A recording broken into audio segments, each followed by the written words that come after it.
कई बार हम लोगों को फोन करते हैं और हम उनसे पूछते हैं, भाई तुम कहाँ हो? हम इसलिए नहीं पूछते हैं कि वो व्यक्ति मार्केट में घूम रहा है या कुछ साग सब्जी खरीद रहा है, पर इसलिए कि भाई तुमको इस टाइम में यहां रहना था। जब आदम और हवा ने परमेश्वर के विरुद्ध में पाप किया तो परमेश्वर आदम को पूछता है कि तू कहाँ है, तू कहाँ है। पिछले संडे उत्पत्ति की पुस्तक 3 अध्याय 1 से लेकर 7 पद तक हमने देखा और हमने जाना शैतान के मेथड को, शैतान के तरीका को, शैतान के स्ट्रेटेजीज को कि कैसे वो हमारी परीक्षा करता है। आप में से कितने सारे लोगों ने सीरियसली उस वचन को सुना और अपने जीवन में लागू करने का प्रयास किया कि अगर हम उन तरीकों को जान जाएं जिससे शैतान के टेम्पटेशन में, शैतान की परीक्षा में न पड़े और शैतान को हरा दें।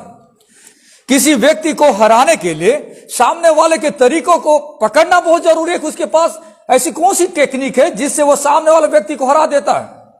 देखिए, जो बड़े बड़े खिलाड़ी होते हैं, प्लेयर्स होते हैं, चाहे वो क्रिकेट हो या फुटबॉल हो या कोई भी गेम हो या कबड्डी हो, तो सामने वाला जो व्यक्ति है वो अपने ऑपोजिट टीम के वीकनेस को, उसके स्ट्रेटेजीज को समझने का प्रयास करता है कि वो कैसा अटैक करता है। क्रिकेट में जो बैट्समैन होता है वो जानने की कोशिश करता है कि ये जो बॉलर है, जो क्लीन बोल्ड करता है, वो किस प्रकार के बॉल फेंकता है, उसका स्पीड कितना रहता है, बैट के कितनी दूरी में वो गिराता है जिस इंसान बोल्ड होता है।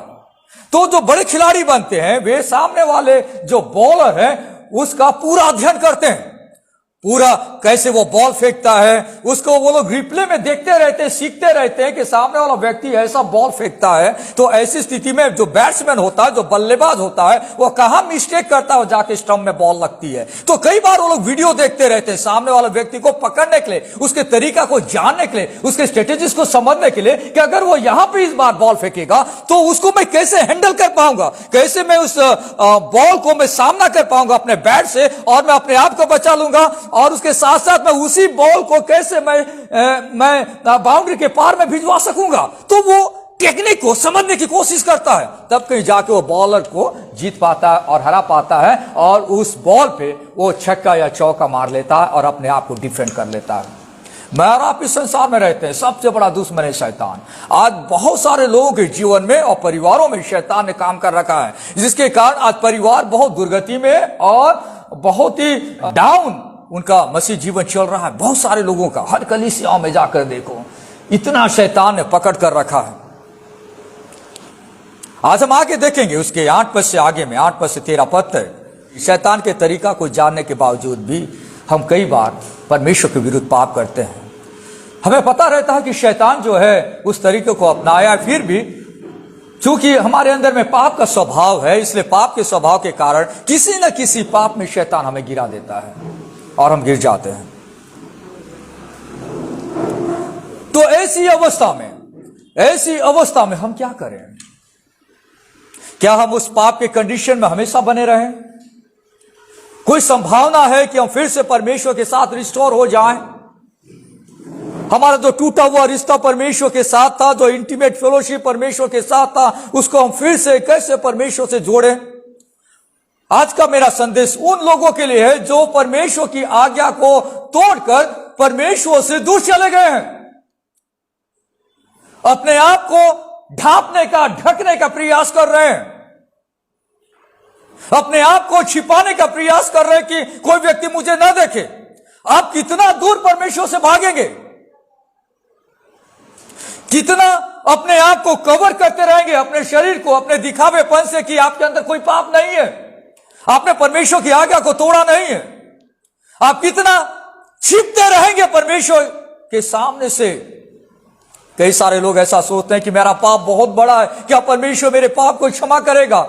जो पाप मैंने किया उसके कारण परमेश्वर मेरे बीच में एक बड़ी गहराई बन गई है, एक बड़ा गैप आ गया है, उसमें ब्रिज क्या परमेश्वर बना पाएगा? क्या आप परमेश्वर की आज्ञा तोड़ने के बाद परमेश्वर से दूर जा रहे हैं? आपने कोई आज्ञा परमेश्वर की तोड़ी और आप परमेश्वर से दूर जा रहे हैं। आपको मालूम था कि परमेश्वर ने ये आज्ञा आपको दी है, आपको उसका पालन करना था, आपने नहीं किया, क्या परमेश्वर से दूर जा रहे हैं? दूर तो जा रहे हैं, उसके साथ साथ क्या आप अपने आप को ढांपना चाह रहे हैं, लोगों को यह दिखाने के लिए कि मैंने कुछ नहीं किया, या आप अपने आप को छुपाना चाह रहे हैं, किसी के सामने आना नहीं चाहते। आज का यह संदेश आप लोगों के लिए है। परमेश्वर आपके टूटे रिश्ते को जोड़ना चाहता है। परमेश्वर आपके टूटे रिश्ते को जोड़ना चाहता है, और शुरुआत खुद परमेश्वर करता है। शुरुआत खुद परमेश्वर करता है।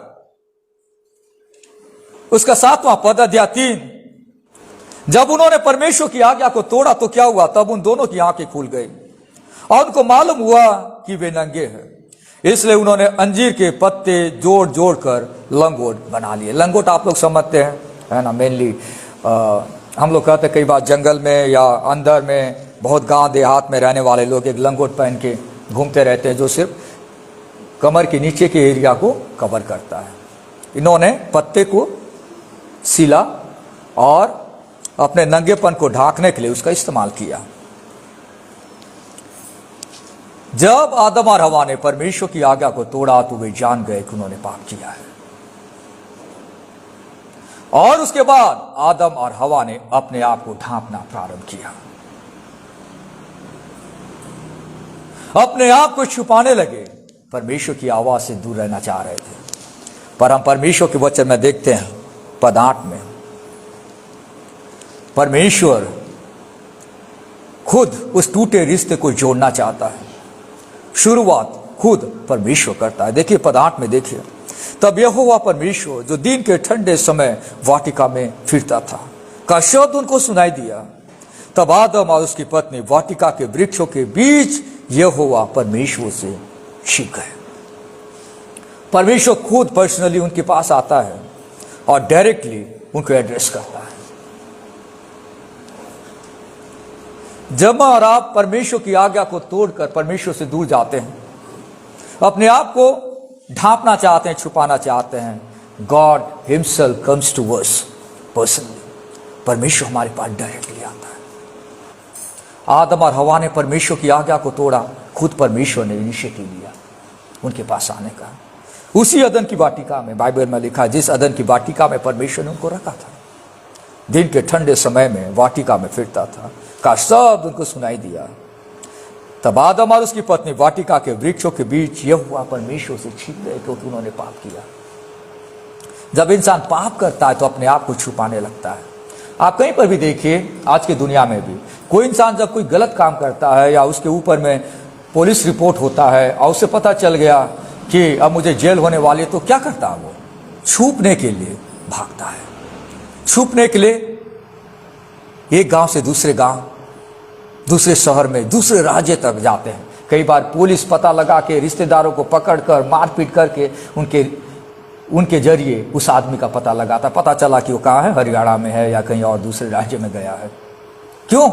पाप करने के बाद इंसान अपने आप को छुपाता है। मसीह जीवन में भी ऐसा ही होता है। जब और आप परमेश्वर की आज्ञा को तोड़ देते हैं, न सिर्फ हम परमेश्वर से दूर जाते हैं, पर हम अपने आप को छुपाने की कोशिश करते हैं। फेस नहीं कर सकते परमेश्वर को, कलीसिया को फेस नहीं कर सकते। ये एक शैतान का बड़ा स्ट्रेटेजी है जो शैतान इस्तेमाल करता है, और वे परमेश्वर से छिप गए।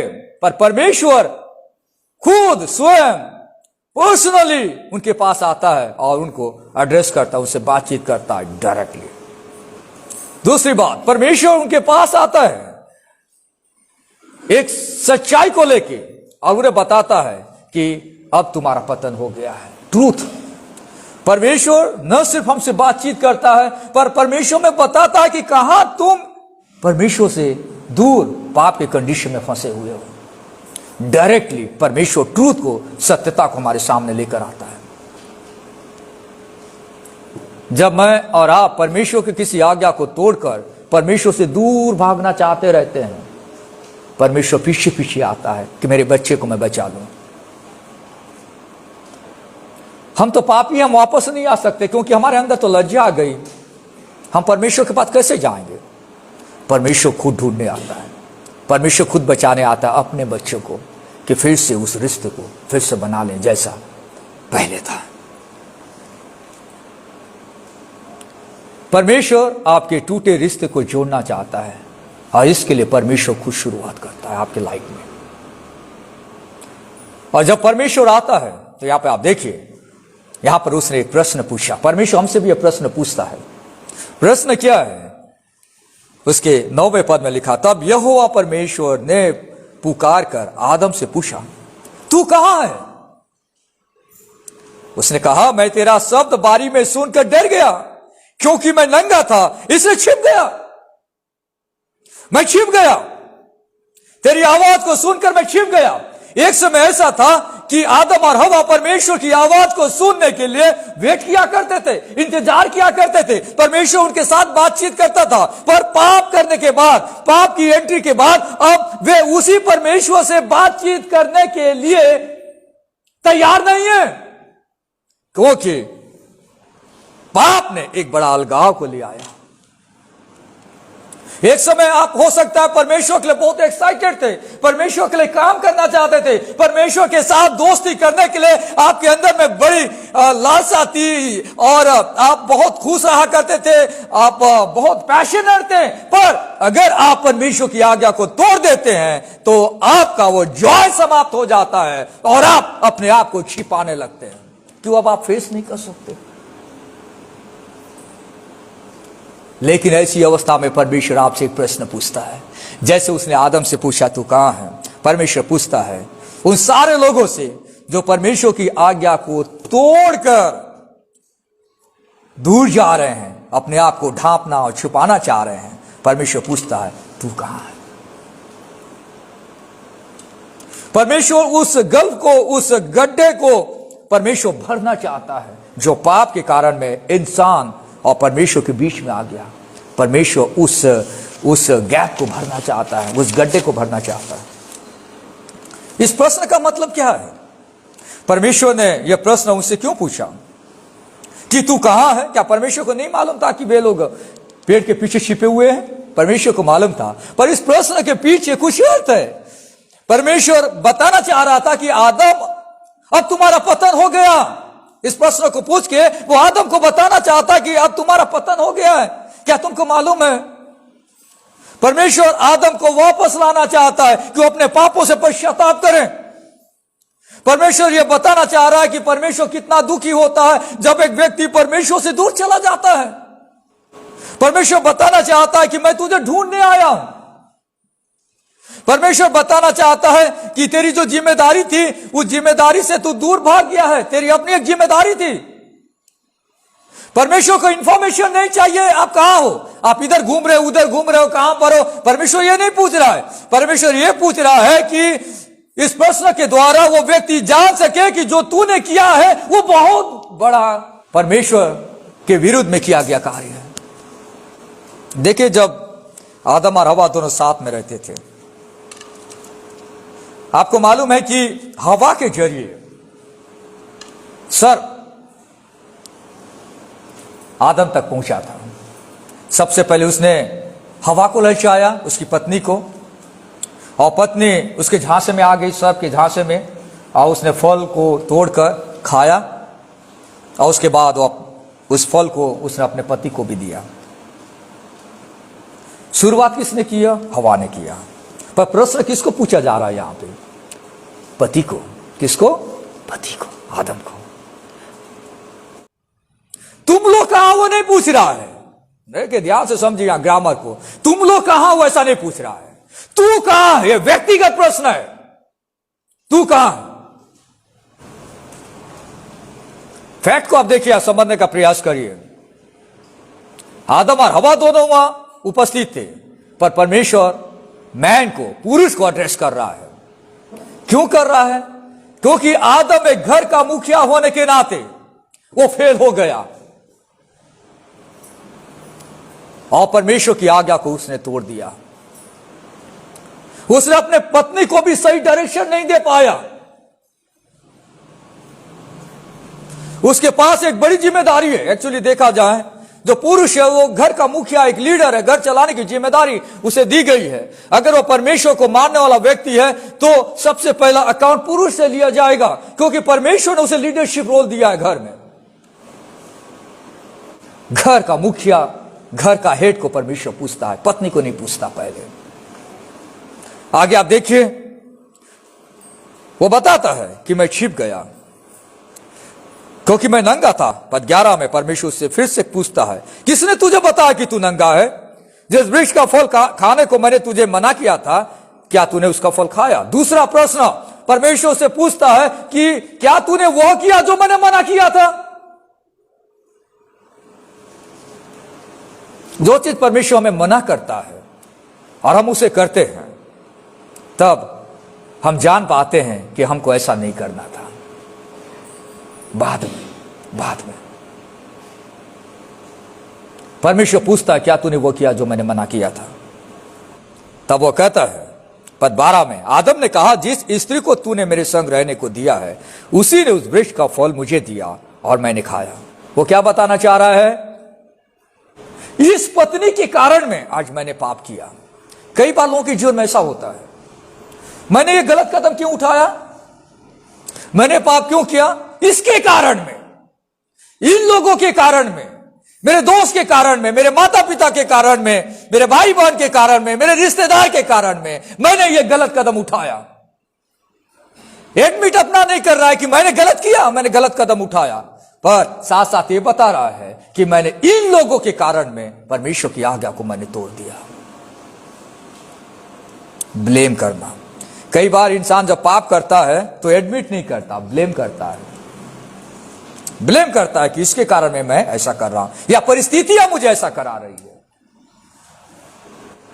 आदम और हवा ने अपनी जिम्मेदारियों को निभाया नहीं और वे पाप में गिर गए। उतना ही नहीं, आदम ने परमेश्वर पे भी दोष लगाया। वो क्या बोलता है यहां पे, आपको मालूम है?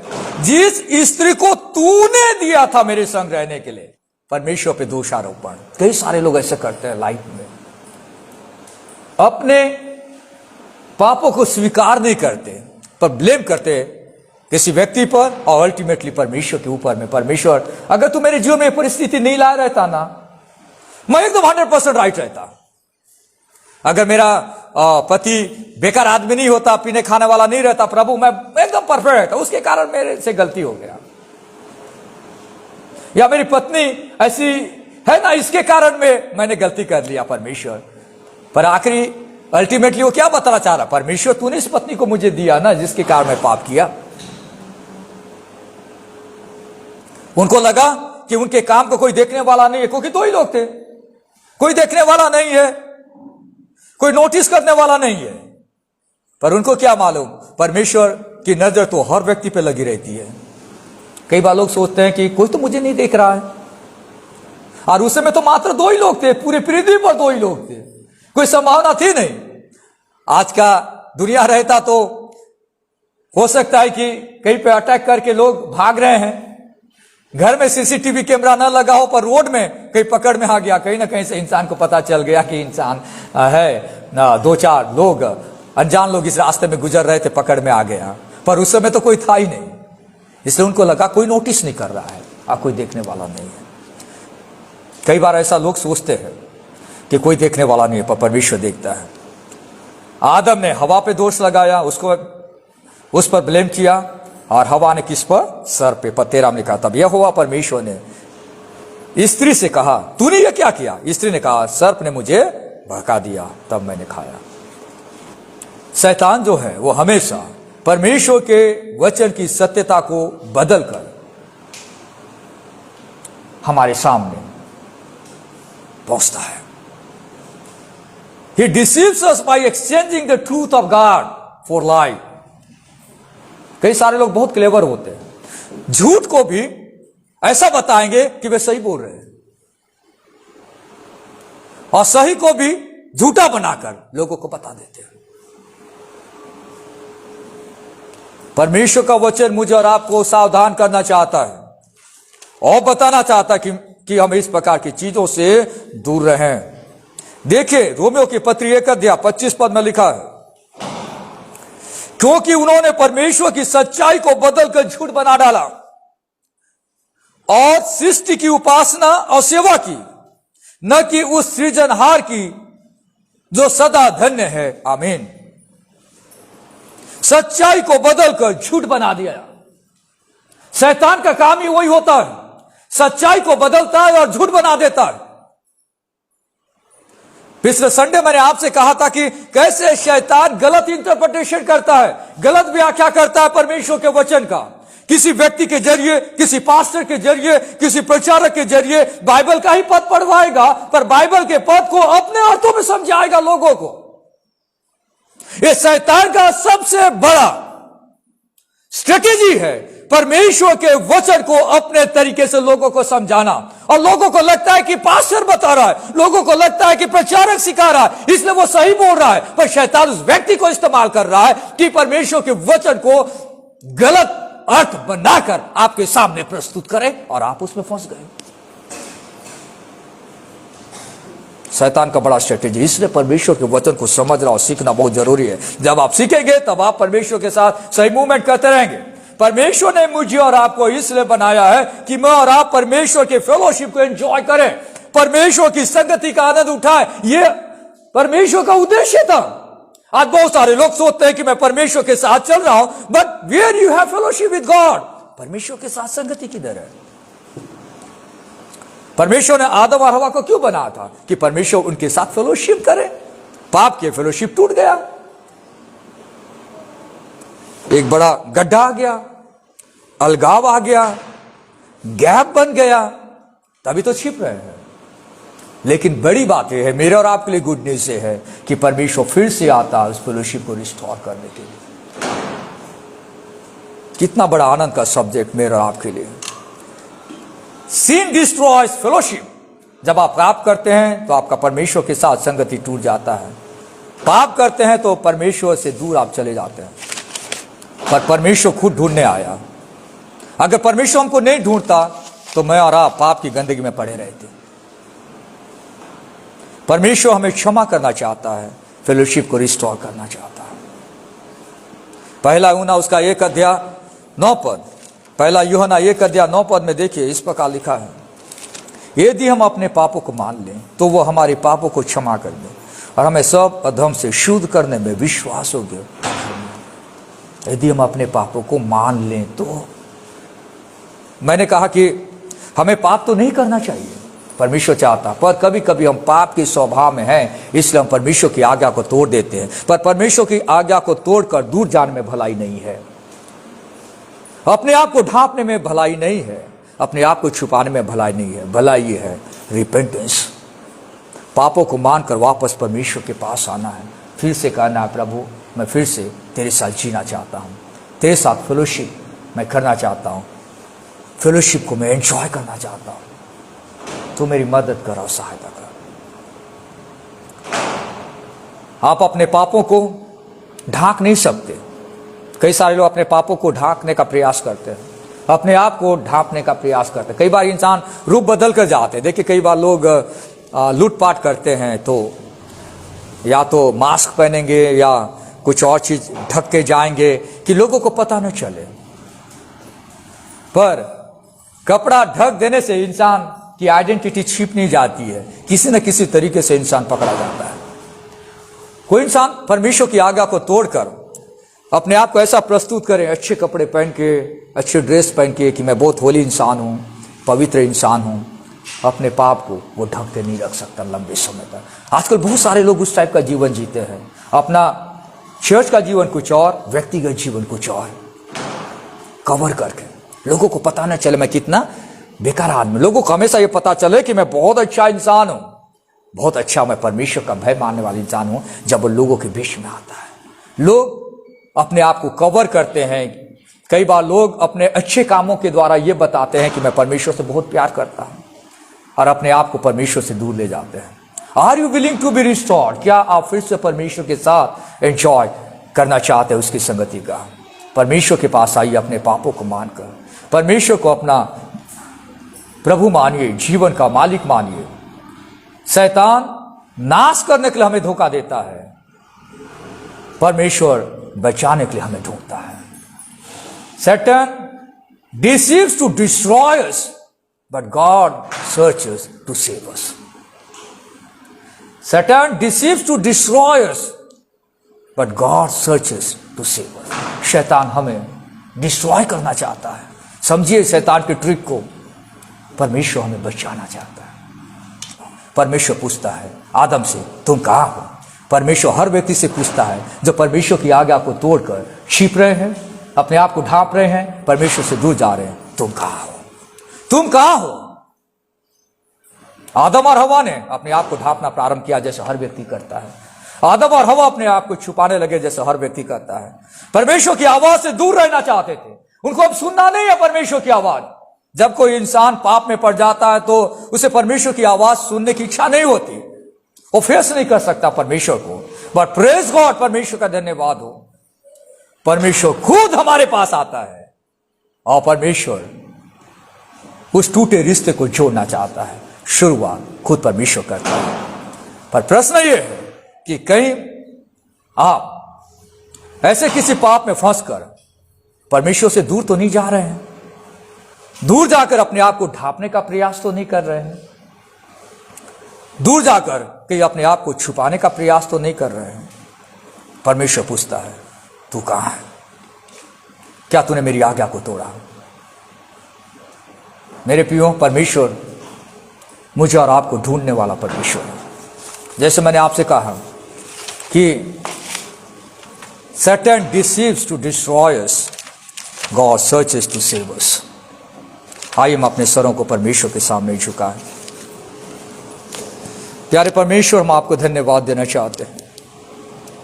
आदम और हवा ने आपके विरुद्ध पाप किया।